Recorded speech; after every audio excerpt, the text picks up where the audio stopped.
good afternoon, good evening, wherever you are in the world today. Welcome to Exceptional Women with Grit, where we interview amazing women around the world who are doing phenomenal things. So go ahead, we welcome you in. Grab your drink, your beverage of choice, grab a snack, grab a friend, right? We want to make sure that we share this information with those who we know could benefit best from the information that we have at hand. So we thank you for taking your time out of your busy schedule to join us today on the dais with Exceptional Women with Grit. Again, grab your favorite beverage of choice. Tonight we have a wonderful guest in store. And as you all can see, Lee is actually enjoying his vacation. So we wish him bon voyage. And we say have a wonderful time on your vacation. Lee, we are holding down the front here. So have fun. But we have no shortage of amazing guests to grace the stage, and tonight is no different. So go ahead and engage with us, interact, leave your city and state where you are joining in from in the chat function so we can properly say hello to you. As you all know, we like to do with our guests as well as our interviews. We like to be able to get to know you all and also give you an opportunity to connect with our guests. Know that the chat is always open for questions. Feel free to leave them in there. If something stands out to you, be sure to leave us a reaction. And again, you know how to get in contact with us, but just in case you don't, you can always find us on www.womenwithgrit.com. You can reach out to us on Facebook at www.facebook.com/exceptional women with grit /live, or you can feel free to reach us on YouTube at youtube.com @ women with grit.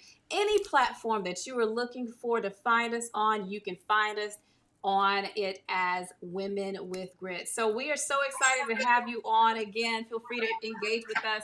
Hey, Sharonda, just saying hello to you. Thank you for joining in again, which regardless of whatever platform that you are on, feel free to engage with us. We're so excited to have you on tonight. And again, tonight we have another dynamic guest. You guys have the pleasure of meeting Kandace Harris, who is the Vice President of Business Development for Citizens Bank. So you guys will get a chance to meet her in just a moment. But again, feel free to leave your city and state in the chat function so we can acknowledge you properly. But let me tell you a little bit about Kandace. So you guys can go ahead and snuggle in, get cozy, and be sure to share this with anyone that you feel could use the information that we bring forth. So Kandace Harris, a Montgomery, Alabama native, attended school in Nashville, Tennessee, where she earned a Master's of Business Administration degree from Lipscomb University and a Bachelor of Science in Business Administration from Fisk University. She began her banking career as a teller in 2010 with Regions Bank and found her most fulfilling position as a manager of the North Nashville branch. She used her banking knowledge to fill the financial literacy gaps within the community by hosting financial literacy seminars in 2018 and was recognized for her impact by the Cystic Fibrosis Foundation as Nashville's top 30 under 30 young professionals. Later that year, Kandace joined Studio Bank, Nashville's newest de novo bank since 2008. And she used this opportunity to influence retail standard operating procedures and dove deeper into credit policies, loan approval processes, and commercial lending. And in 2020, Kandace continued making an impact as the office manager at the Nashville Entrepreneur Center, where she worked directly with entrepreneurs and small businesses, helping them become bankable and providing insight on loan readiness. Kandace's leadership model was inspired by Bessie Sanders' book, Fabled Service. She takes pride in remarkable customer service and believes that doing The ordinary extraordinarily well is what sets you apart. Kandace assists with identifying goals and creating a financial plan in alignment with setting targets. She understands that money is a tool and the best way to use it to gain financial freedom. In her current role as a business development officer for Citizens Savings Bank and Trust, the oldest continuously operating African American owned bank, she is a collaborative leader with experience in identifying, developing, and maintaining strategic relationships and is passionate about providing educational, technical, and financial opportunities to underserved communities. Kandace values time with her husband, Tracy Harris, and children, Navalee and crew. She balances her love for Nashville's culinary scene with her favorite pastimes, hiking and boxing. So, welcome to the stage, Miss Kandace Harris. Hi, thanks for having me. We are so excited to have you on. Good evening. How are Good you? evening. I'm doing well. I hope I pronounced your baby's name right. Did I? So everyone, trust me, everyone gets it wrong. They get crew just fine, but it's Nola V. Nola V. Okay, I'm sorry. I said that all wrong. Well, welcome to Exceptional Women with Grit. Again, we're so excited to have you on to give you an opportunity to share your unique story of grit. As you know, we just get the pleasure in getting to know you, getting to know a little bit about you and how you got to where exactly you are. So, we love to start this segment off by simply learning a little bit more about you. So, tell us more about your unique story of grit. Sure. Well, like the bio said, I'm from Montgomery, Alabama, the home of the civil rights movement. So that gives you Mhm. kind of an idea about where I get my grit from. Yes, ma'am. Yeah. And so Fisk University brought me to Nashville. And I will be totally honest, I fell into banking. I find it, and anybody that I talk to, I always say I find it interesting that they make 18-year-olds figure out what we want to do for the rest of our lives. And I was like, well, business. Yeah. So I was like, business will always be around. And so graduated top of my class. And what's interesting is once you graduate and you try to get into the field, they're always wanting to know your experience. And I was like, well, I got it while in school making those great grades. Mhm. And so I always knew how to be a student. I'm still a student to this day.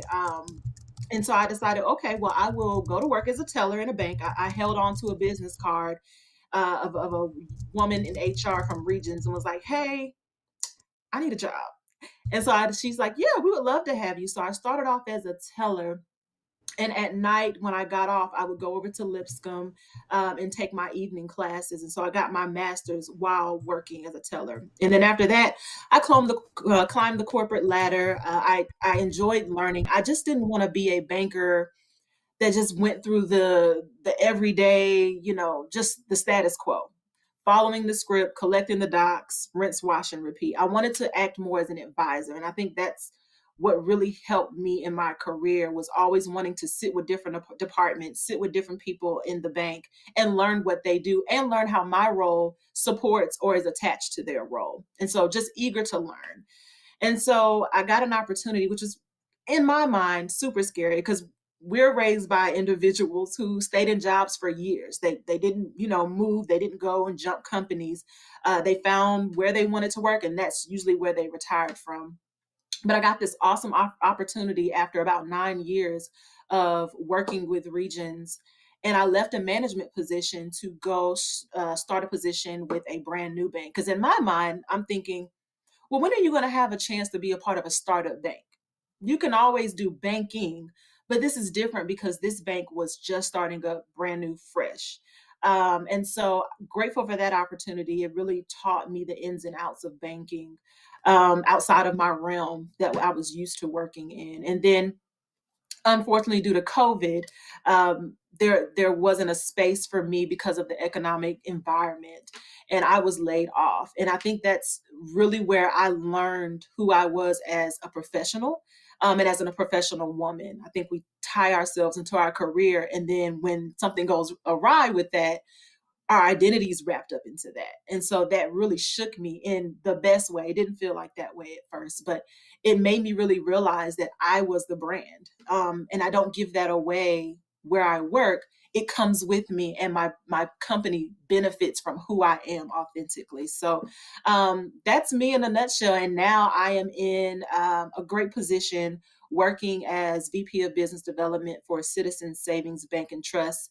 I call it purpose-driven banking. A lot of people have programs that are specific to helping community, but we are a CDFI, which is a community development financial institution, and that's what we've been doing since 1904. And so the purpose wakes me up and gives me drive every morning.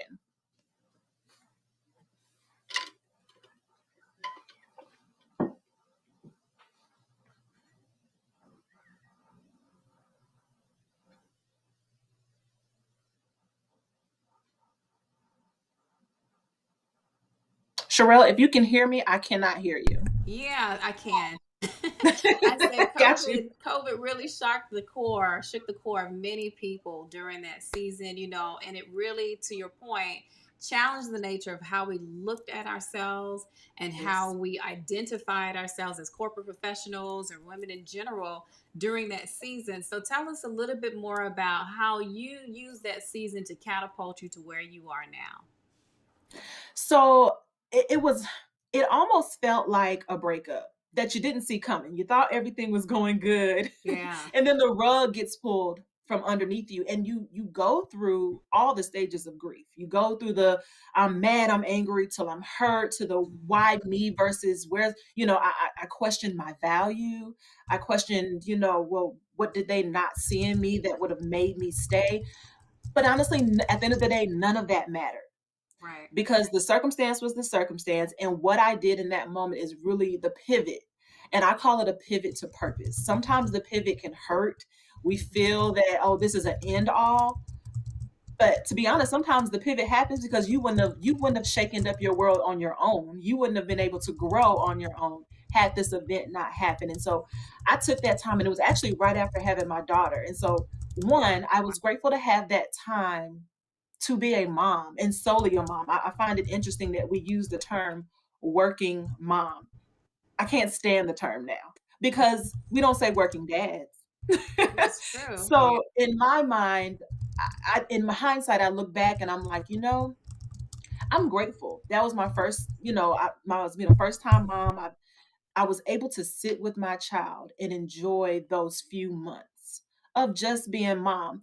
And I wish I hadn't have taken the time to worry so much about where am I going to work next. Because something is always out there for you. What's for you is for you. But I took that time to enjoy being a mom, settling into motherhood, and then honing in on different crafts. Because it's like, okay, Candace, you've been a banker for this long. What would you do if you didn't have to do any of that? What are you passionate about? And it still was very much in alignment with banking, but back to financial literacy. That was my biggest passion. I graduated literally the day after the flood in Nashville, and I saw what happened to the property values in that 37208 downtown Nashville community. And I'll never forget, a older lady came to me with a sizable check. Hmm. And she said, "Oh, this is what they offered me on my home." They went door to door knocking on doors. Right. And I'll never forget looking at her. And I said, "Well, where do you live?" And so she gave me her property address. I did a few, searches on, Zestimate, Griffin, things like that. And I said, "Ma'am, if you trust me, I think you should go back to the table. Don't cash this check. Let them know this is not adequate for the value of your home." And of course, when we get that size of a check, we're like, "Oh, this is a deal." And it's like, "No, you got to pay capital gains tax. No, you got to do all of this." And I literally sent her back to the table with that offer, and she came back with more than double. And to this day, I was like, you know what? That's it. That's my purpose. I get people to feel really comfortable about sharing their money story. I enjoy teaching people the ins and outs of banking. I like to demystify um, banking things, like how to get approved. Is it all about credit, or what other mitigating factors there are? And I took the time during COVID to build curriculum around teaching people the ins and out of banking, as far as on the personal side, just how to prepare for that, sitting down in front of a banker, because it can be intimidating. And then on the business side, whereas sometimes a lot of people are working in the business and not on their business. And so that time was so valuable because I had time to think. I think that was the case for a lot of people during COVID, is they just had a time to sit down for a moment and really see, okay, now that outside is locked down, what do we value? What is most important?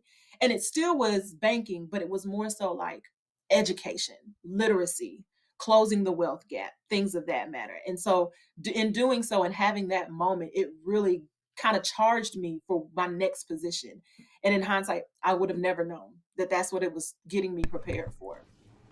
I love that you even talked about the fact that, demystifying money, demystifying the misconceptions about banking and the space of financial literacy, and even the fact that you tied the story back to the woman who got that sizable check, who to her felt like it was a lot of money. Mhm. Now, in your line of work, do you see a lot of that? People who are either intimidated by you handling money or even talking about it? And if Yeah. so, what's one thing you could tell them to help them become a little bit more comfortable? I love the fact that you're moving into the space of literacy, but I'll get to that in just a second. So yeah, I see it far too often than what I would like. And a lot of it is, I'll give you an example. My mom taught me stay away from cards, but I had a best friend of a different, she looked different than me, had a different background. Her parents had given her a credit card and said, "This is how you use it." So how we're taught growing up is usually how we carry on in our finances, and that can be to our own detriment.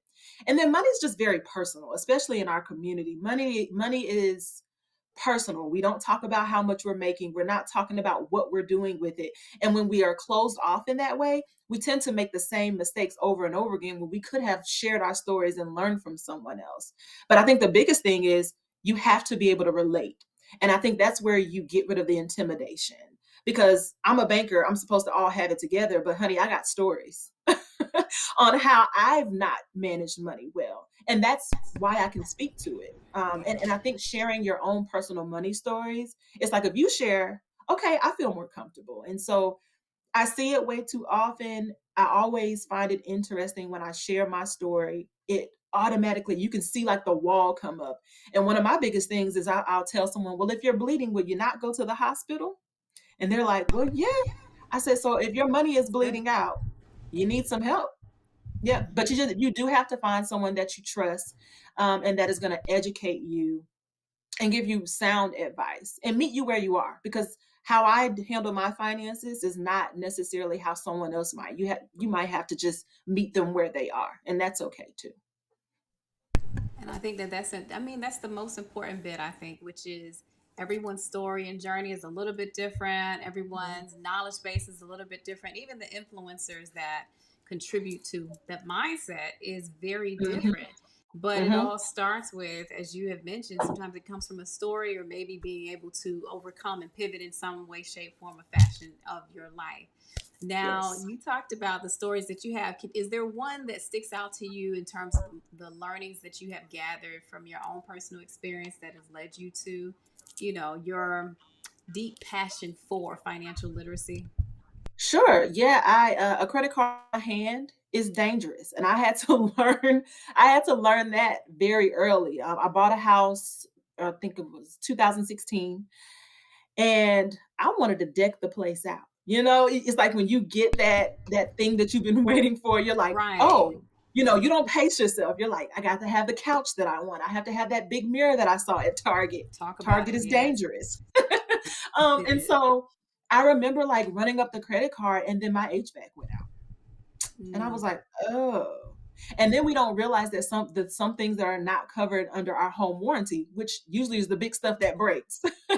And so, yeah. and especially if it's within a certain time frame. So literally, these are the things that it doesn't matter what level of education that you have, formal education that you have, we don't teach this. We don't teach what I call life economics anymore. Remember when we used to have home ec classes? Hmm. They got rid of that in high school, And then we push these young adults out because yes, we've given them all the book smarts, we've given them all the, the mathematics and the things that you learn in geometry, but we haven't taught them how to properly do life.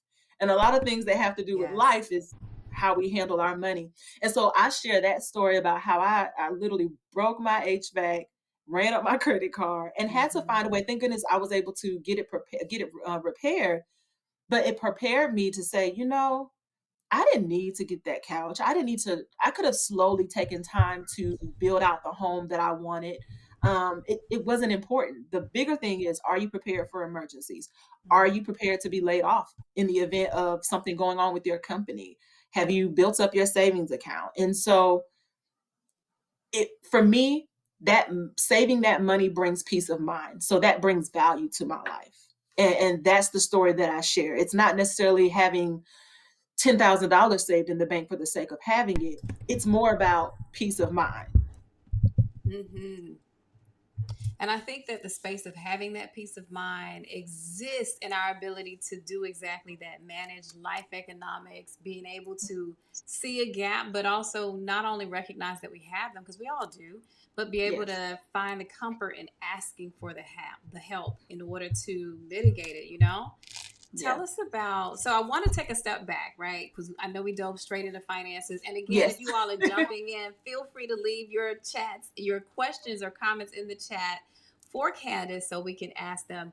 I want to take a step back. Let's go back to Montgomery, Alabama, and reintroduce us to Kandace as she walked through life and kind of got into the space of banking. What was that like for you growing up in Montgomery, Alabama? And I see I see the overlay of even the passion for financial literacy in the space of our community. So tell us a little bit more about you from your earlier years.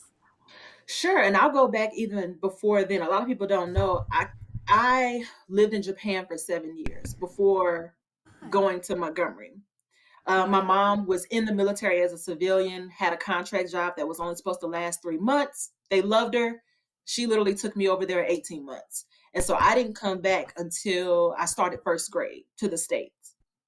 So picture this little black girl in Japan living her best life. And we lived on a military base, so they spoke English, but variety in culture and just aesthetic and meeting different people. I grew up around that. And then coming back to Montgomery, Alabama, I will honestly tell you, it was a bit stifling. Mm. Alabama has a really rich culture that can feel like a heaviness when you truly understand what took place in that, in the South.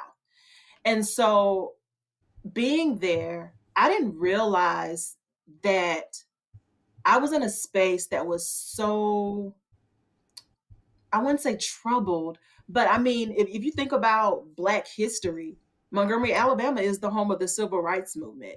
The Legacy Museum now sits there as a token to remember that. That wasn't there for us growing up. We had the church that Martin Luther King did his speeches. We have that. We have so many odes to that history where it can feel so heavy.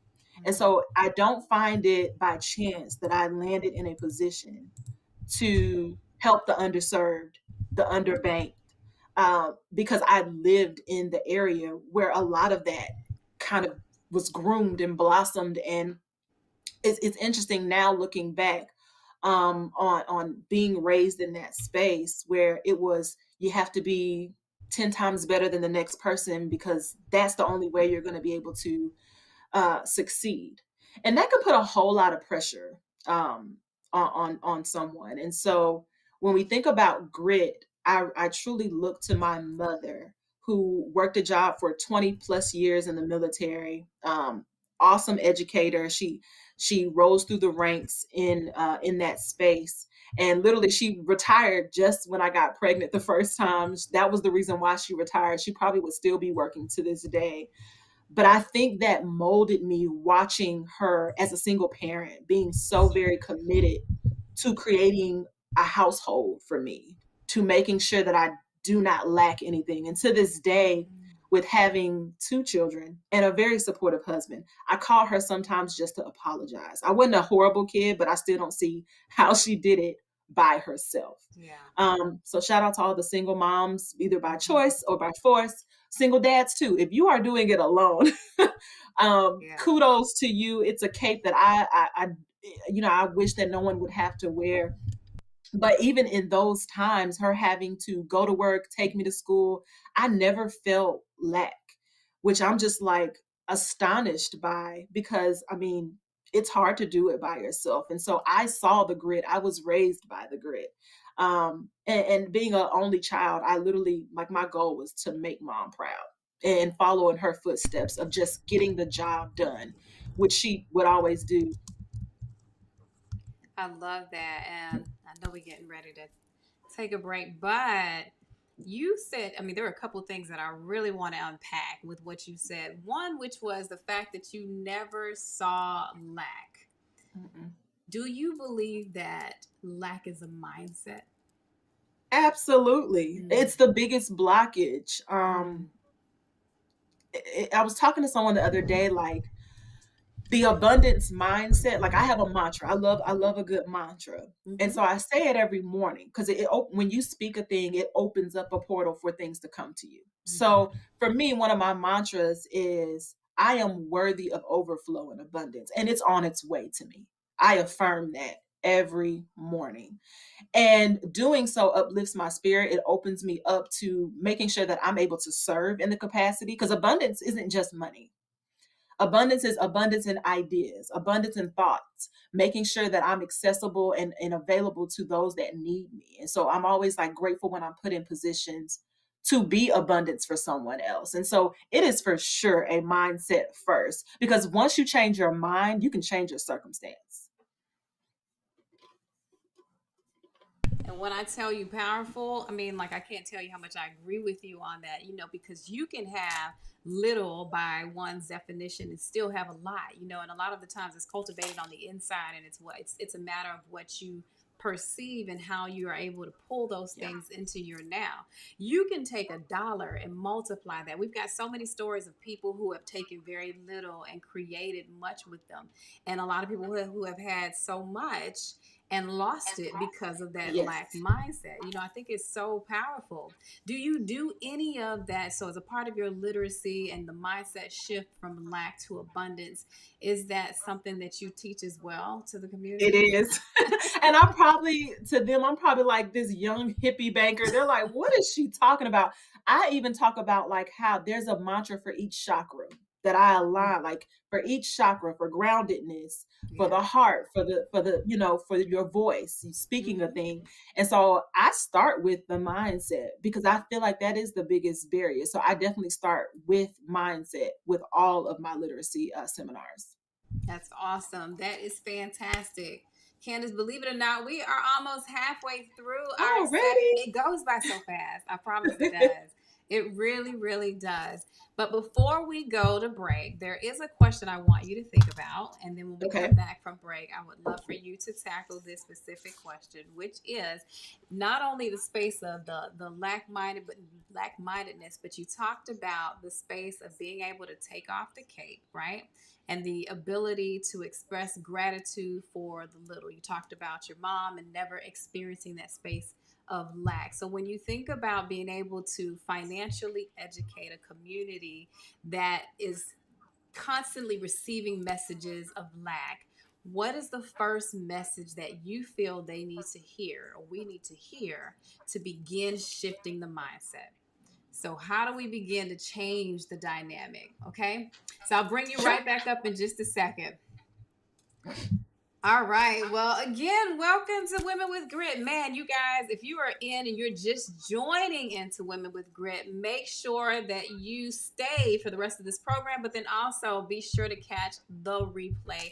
I mean, Candace is dropping a lot of significant nuggets, especially in a time that is needed like now, right? There's so many talks about what we're on the cusp of and what we're getting to walk into. But before we can even take a look at those things, we have to talk about how to shift shift where we are and the paradigm or the mindset that we have, even as we walk into the rest of this year. So as you join in again, say hello to us, drop us your name, city, and state that you are tuning into. You are tuned into Exceptional Women with Grit. You can find us on any of the platforms as Women with Grit, or check us out on our website, www.womenwithgrit.com. Tonight, we're sitting with Kandace Harris, who is the VP of Business Development for Citizens Savings and Trust Bank. So we thank you all for your time. Again, feel free to leave any questions that you have for Kandace in the chat function, and we will be sure to bring them up to the forefront. And I love the fact that Candace talked about the space of taking off your cape and the ability to kind of have that support. As you guys know, as we move into this year, that's a lot of the conversations that I continue to have with women is how do we do more for ourselves? How do we create a space of authenticity and where we walk into doing more to care for one's self? You know, and Candace even talked about some of the recurring themes that we see from one week to the next about your tribe and making sure that you have people who champion your success, people who are advocating for your success as well. And as you think about your own financial picture, what are the things that concern you the most? And are you tapping into the abundance mindset?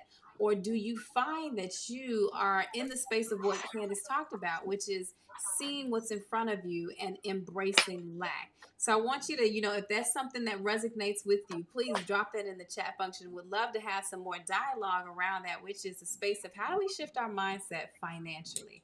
Like really shift our mindset financially. All right, so let's bring Candace back up as well. Hey, Candace. Hello, hello.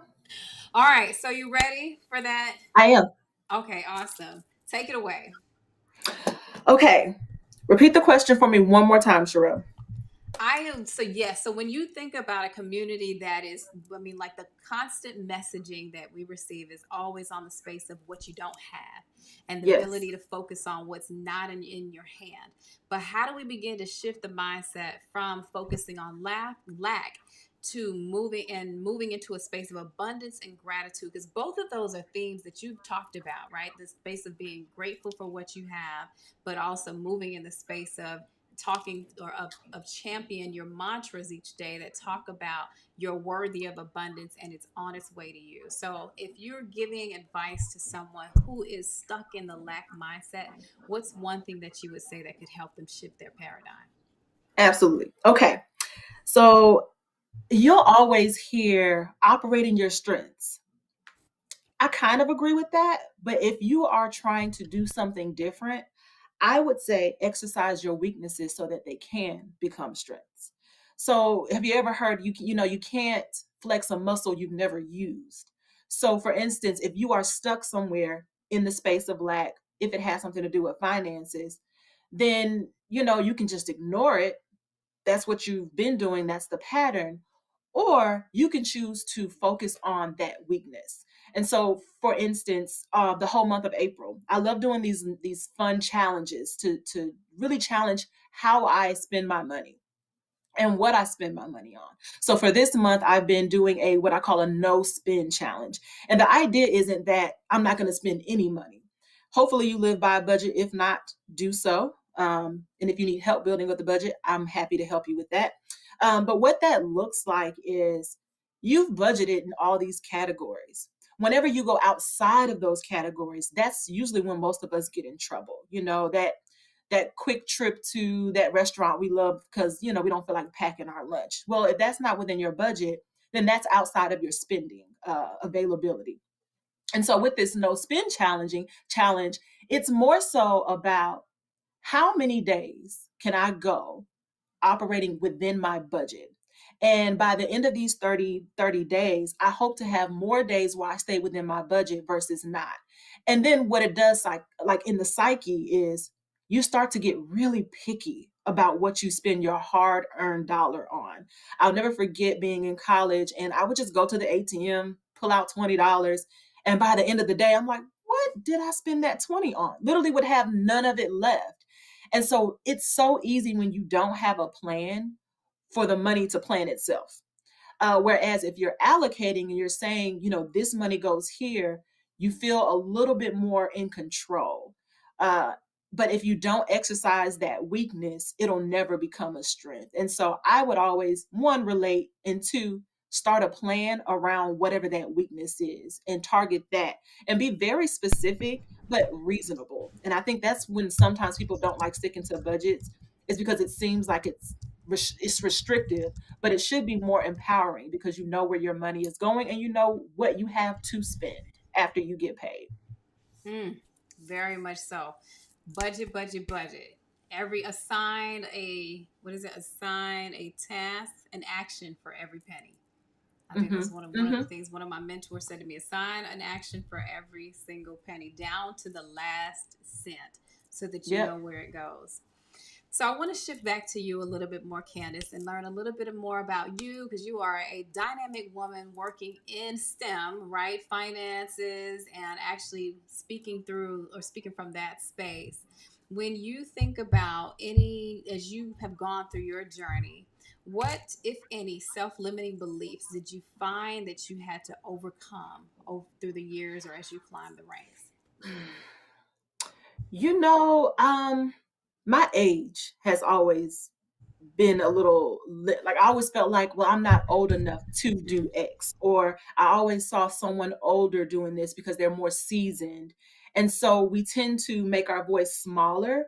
But if you're at the table, the idea isn't for you to make yourself smaller. You're at the table for a reason. And so I always, for me, going to school, getting my master's at a young age, quickly climbing the corporate ladder, I was usually the youngest in the room. And that can be very intimidating. And so for me, I wanted to make sure that I was always the one, when I did say something, it was something of value. Mm-hmm. Um, but then also not saying anything just because it's like, well, you should just relax and listen to what everybody else is saying because you're new here. Yeah, I'm new, but I'm new and I'm here for a reason. And Mm-hmm. so I would definitely say that it slowed down a lot of things as far as my professional development. Feeling like I shouldn't necessarily use my voice at the table because of my age, or being the only woman at the table. Yeah. I know what that's like all too well. When I tell you, when I was working in corporate, similar to you, the youngest, the only, just put the only in front of my name or behind my name, and just that's what I was. The youngest in the room, Yeah, the only African American, only woman, only engineer, etc. in STEM. And sometimes it felt like an uphill battle, and it yeah, felt like, the nature of knowing how to assert yourself in such a way that was tactful, that was yes, effective, that wasn't viewed or portrayed as threatening in the same respect, but was still very direct. Like I remember having staff or individuals that would have rather worked for my staff or even listened to my staff more so than delving with and dealing with me. And what was hmm, helpful in that, which is why I love the fact that you talked about your mantras, for me it was every day getting up at 4, and that first hour was my time, and that is to set the intentions for the day and know that when I go into this, that one, it's not an attack on me personally, and it's not even about me ooh, personally, it's about the purpose. And as long as I stayed in that mindset of the purpose of what I was there for and to deliver, I was cool as a cucumber and able to still execute and let it, like a duck, they say, just let it just roll off of your slide. back. Yep. Exactly. I mean, that's powerful. And when Mhm. you're in that space and that capacity with that responsibility to lean into the table as opposed to sit back from the table, which is our natural tendency to do, is where we want to be. So I commend you in being able to do that and recognize that and own the space, like you said, own your seat at the table. Yeah. And I think it's also scary because you almost feel like because you're the only, you have to represent for the bigger, Mm, you know, every black woman or every woman. And it's like, no, we're not a monolith. I am mm-hmm. me. Yep. And Sherelle, you're you. And Yep. although we have great similarities, we're Mm-hmm. two different type of women in a Exactly. corporate setting. We could very well be very different in how we approach things. Mm-hmm. And so I'm no one's representative. I'm here because of me. You know what I Your mean? And so ethic, yeah.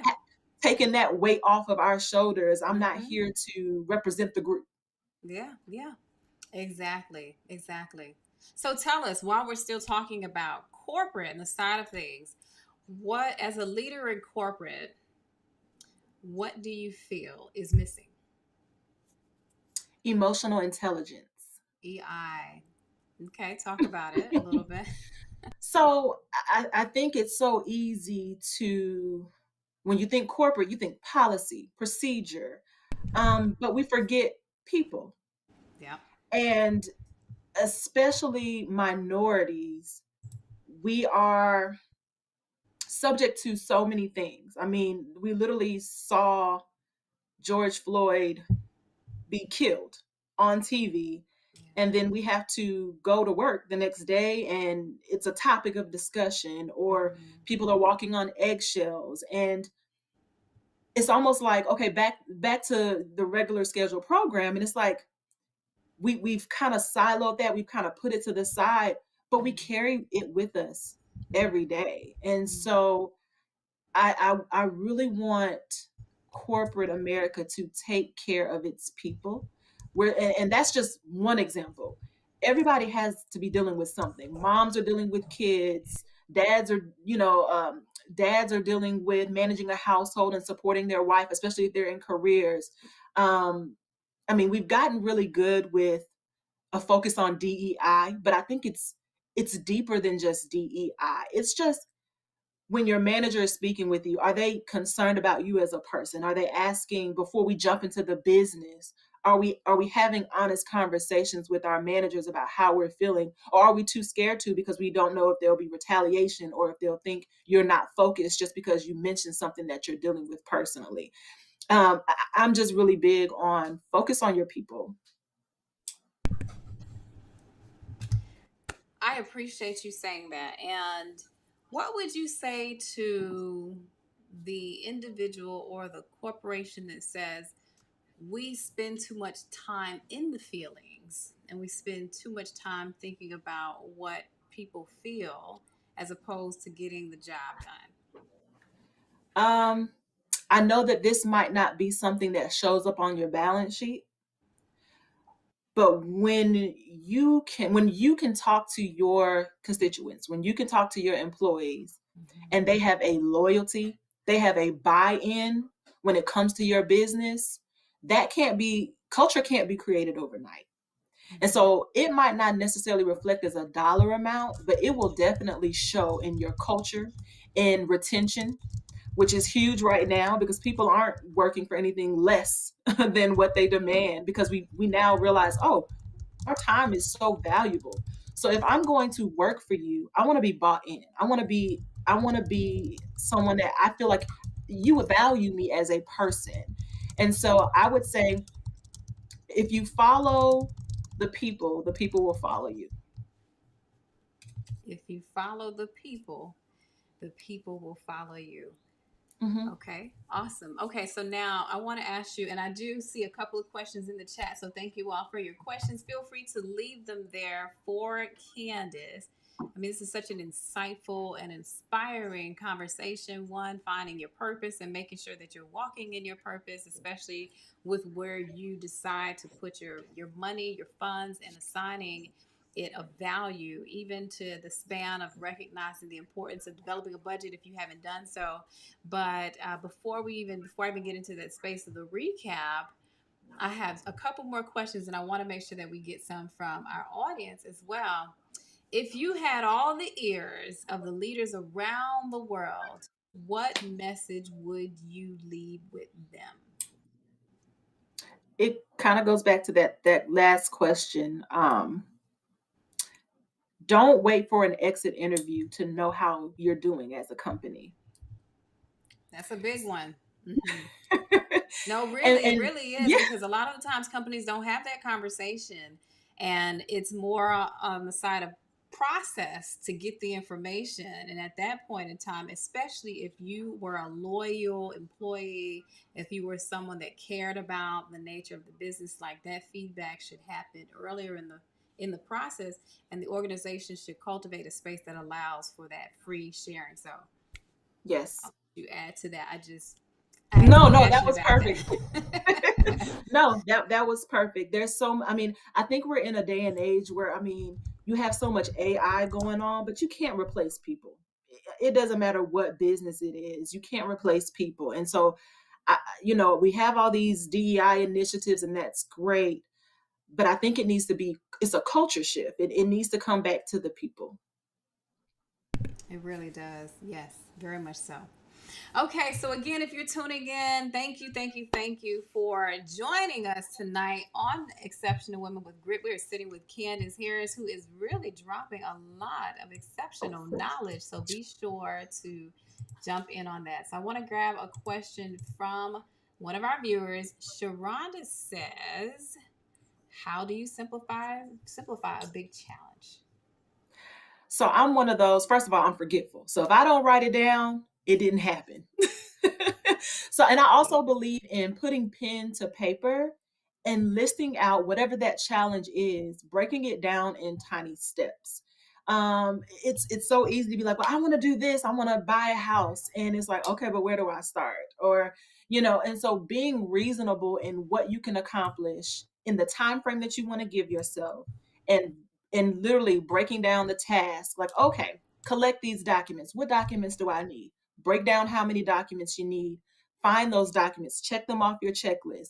Moving on to the next step. Is there a conversation that needs to be had? Go ahead and schedule that conversation. Check.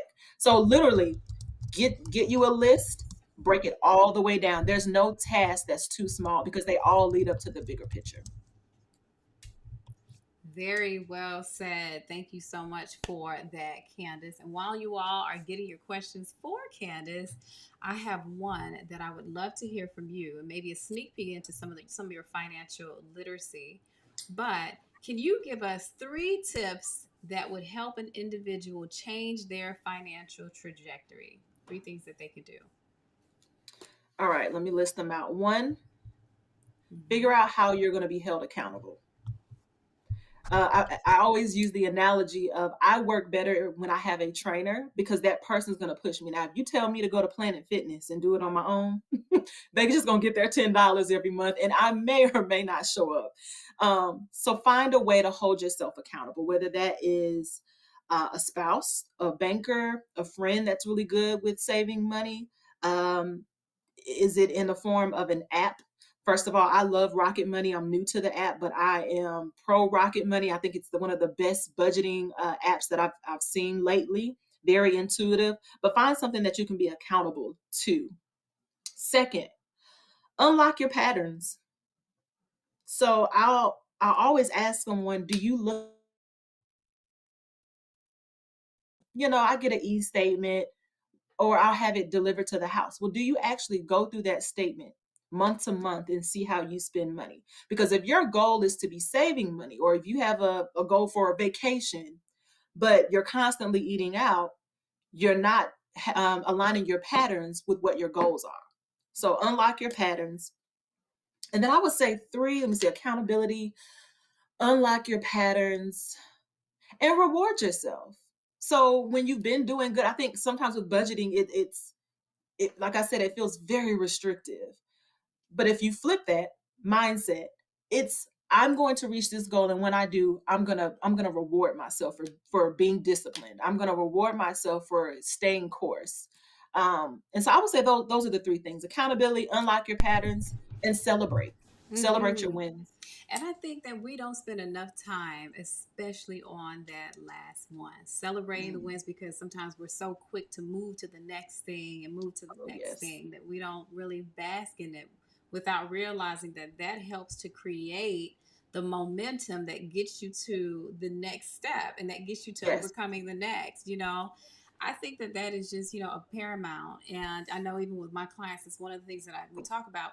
We start off with wins. What was the last win? Because there's so much that can happen that you feel bogged down, or you look and it's just like, oh my God, I didn't hit my goal. But the Mm-hmm. space of accountability and the celebration, as well as making sure that you tap into your patterns. And I got to pause on that, because what that requires is self-awareness and the ability to take time to understand yourself enough to say, this is how or why I'm doing the things that I'm doing, because otherwise you can't really shift from that. Right. So I love that you said that. And then the accountability piece, and it's not even, and I want to make sure that I echo that, because I love the space of accountability, especially if you're trying something new and you've never done it before, right? It's easy Mm-hmm. to start, but it's as easy as it is to start, it's easy to stop. But even that's a part of Yeah. the process. So having that extra reinforcement or that encouragement helps you to continue in the moments when you don't feel like it, you know? Mm-hmm. So I Mm-hmm. love the space of that. And then, of course, rewarding yourself and shifting the mindset. So you are right there in the vein. I love this as well. Candace, this has been tremendously grateful. So how can our guests get a hold of you? How can they connect with you as if they want to hire you as their next banker? So, would love to talk to you more. Everyone's financial situation is different. There, and then there's also folks that have been looking for a black bank. Would love to support one. There's one right here in Nashville. It is the oldest continuously operating African American owned bank in the country, right here in Nashville, Awesome. Tennessee. And so you can find me on LinkedIn, Kandace Harris, MBA. And then I don't know, I'm happy to share my email as well. So you can directly get with me, but it's K Harris at bank, BANK, CBN, C as in cow, B as in boy, N as in Nancy.com. So K Harris at bankcbn.com. I would love to meet you, understand your financial story, and serve as an accountability partner as well. All right, one more time. So Kay Harris at Bank, C as in Charlie, B as in boy, N as in Yeah. Nancy.com. Candace Harris, Mhm. MBA on LinkedIn. Feel free to look up Candace. Okay, Candace, any last words or nuggets? I mean, this has been such a phenomenal time. I got a page full of notes to actually do a quick recap on. But is there anything else that you would love to leave our viewers with before we end for the night? Yeah, I actually was just having a conversation with a friend of mine. I went to Nashville Business Journal's Women of Influence luncheon today, and she was an honoree. And we were talking about how even when being celebrated, we still suffer from imposter syndrome. That voice is still very much there. And so she was asking, well, why do we not let it hinder us? Like, because we're still doing things, even though we're scared, even though if we feel we're not qualified, whatever the case may be. And I think the thing that we decided in our discussion was, if it's going to be there, I'm just going to keep proving it wrong. Yeah, you're going to tell me all of this. It's going to be in my head, but I'm going to keep doing it. And when I do it, it's like, you know what? That voice gets more like quieter and quieter. And so if anyone is dealing with that, it doesn't matter where you are in your career, whether you're just starting out or you've been in this business forever and you still have that voice. Keep jumping those hurdles, do that, pick up that project, make sure you vocalize things at the table when you're there. And then that voice just gets quieter and quieter. So when others try to prove you wrong, and even yourself, you keep proving yourself right. You keep proving right. Exactly. And you keep pushing and you keep going and you keep jumping those hurdles. I like the way that you put that as well, and thank you, Candace. Thank you so much for your time this evening, for gracing the stage of Women with Grit. I'm going to do a quick recap before we close out from this amazing, amazing guest. So, again, if you all have gained something, we love to get your feedback from Candace as well. But I want to make sure that I give a quick recap of some of the key points and things that Candace has touched on tonight.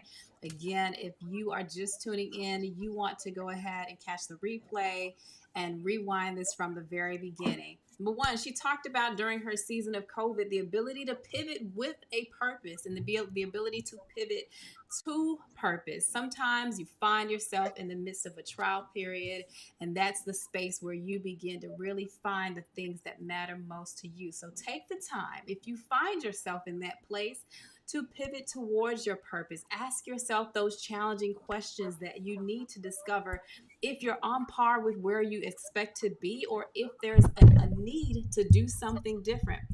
Find grace and gratitude in the spaces of life that may oftentimes feel hard. Being able to recognize the silver lining in every trial and every situation is a part of the journey. Share your money stories and also be willing to learn from others. She talked about how a lot of the times money is that taboo topic, and it's oftentimes one that we don't want to delve into because it makes us feel vulnerable and it makes us feel exposed. But how do we change the dynamic of something that we don't understand or something that we refuse to lean into? So be comfortable with sharing your money story so that you can truly learn from others and learn how to shift the dynamic.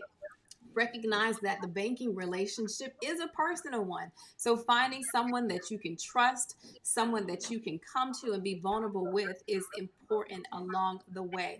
The question that she talked about is, when it comes to your financial security and your financial literacy, how prepared are you for life events that may occur that you might not have prepared for, that you might not be aware of happening? She gave the example of her, getting her home and spending some things and then the HVAC going out. But recognizing that a part of being ready for your life events is making sure that you tap into your financial plan.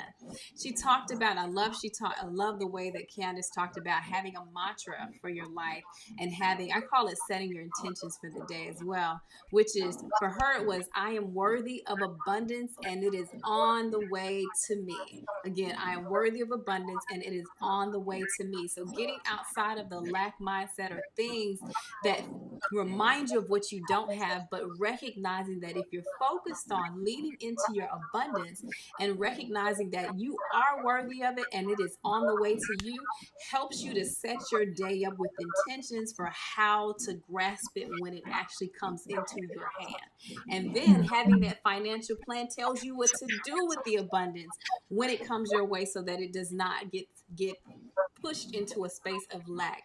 Exercise your weakness to make them become your strength. She talked about that muscle. If you don't use it, guess what? You can't move it. And eventually it just becomes fat, right? So if the more that you begin to work the muscle, the more you create muscle memory and be able to do the thing that didn't feel comfortable even more, until it becomes a skill. Yeah. Develop a budget and recognize that having, giving and assigning an action or a task to your money, and not only that, but sticking with it. Reward yourself with moments of gratitude and reward yourself for all of the positive transitions that you're making, because it helps to encourage you to do more of it. Be specific, but be reasonable with yourself. Recognize that the reasonable part of it is also extremely important, so that you don't set unrealistic goals and then beat yourself about it if you don't achieve them. Recognize that in the corporate space or in any environment, if you are at the table, then guess what? You're at the table for a reason. So lean into it and recognize that you have a gift within you that is worth sharing and also contributes to why you're there. She talked about how corporates should exude more emotional intelligence and being able to tap into the humanistic side of employees and workers, leaning into their needs and getting to know the individuals on a personal level, but also recognizing that culture cannot be cultivated or created overnight. It has to be cultivated over time. So being able to do the diligent work that is required on a daily basis. So in order to shift the paradigm or shift the dynamics at a particular workspace. She talked about the nature of what she believes companies can learn is, do not wait for the exit interview to get the critical feedback of how an own organization can adjust, right? Don't just use that as a check the box exercise, but engage your employees sooner in the process. Lean into their opinions and also be able to leverage them to create the processes that make the company better. She gave three amazing tips of what individuals can do immediately to change your financial trajectory. Number one, accountability. Find a way to hold yourself accountable, whether it's through a banking relationship, an app. She gave the app example of Rocket Money as well. But being able to have a space of accountability that keeps you on target with what is important to you. Unlock your patterns to align your goals. Understand yourself well enough to know what needs to shift in order for you to hit those goals that you've talked about and the things that are important to you. And number three, reward yourself and set your mindset for success. As easy as it is for us to kind of hit the goal and keep going, bask in it. Reward yourself because in doing so, you create endorphins that help to propel you to doing more of said actions. And again, she talked about overcoming imposter syndrome. And I would even put my kickstand down there as well because one of our previous guests talked about imposter syndrome and how it's not something that goes away one time. It's something that you have to consistently work to overcome and to continue to keep jumping. So just as Kandace said, keep climbing, keep jumping over those hurdles, keep doing what is necessary to excel in life, and you will. What a dynamic time. Thank you so much, Kandace. This has been so amazing to have Thank you. you for having me. Yes, ma'am. Yes, ma'am. So we're so excited again. If you guys are tuning in, go back and watch it from the very beginning. We have the fabulous Kandace Harris gracing the stage of Women with Grit tonight. And if we don't see you for the rest of the evening, again, have a wonderful evening, and we'll see you next week on Women with Grit. Have a good night.